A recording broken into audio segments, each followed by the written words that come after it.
A two-stage project is quite simple. The first stage is the standby screen. This can be just a normal image, a video, or a complex animation. When the webcam detects motion, it triggers the second state. When the second state media is done playing, it reverts back to the standby screen. You can use this to grab the subject's attention. It's also useful to synchronize the media so that it starts playing only when someone is there to see it. Here's how to do this project using the Media Zone Trigger software. In a new project, drag and drop your standby media on the default script. Here I'm using a single JPEG image. When you drop the file on the timeline, you can see the preview in this area. Make sure the media element is placed at the start of the timeline, otherwise you'll have an empty screen for a few seconds.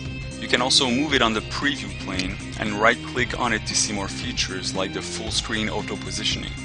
This standby script will loop forever. Double-click on the media element to see its properties. In order for it to loop seamlessly, uncheck the fade in and fade out options and click OK. Next, put a motion hotspot on the live video. The software asks, would you like to add a media script and bind this new hotspot to it? Answer yes and give a name to the new script.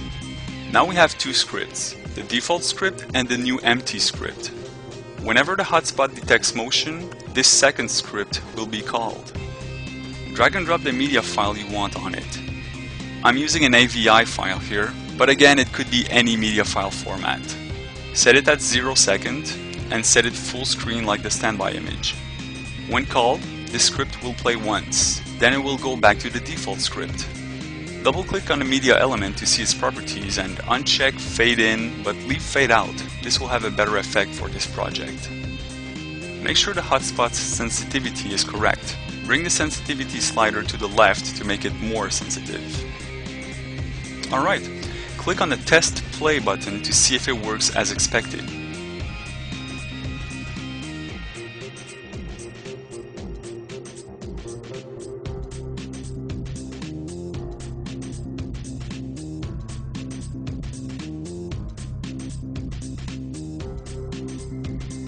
If you want to spice it up a bit, add images and text.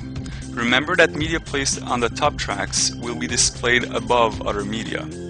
If you need to add tracks, right-click on the timeline and select Add a Track. Good luck with your project.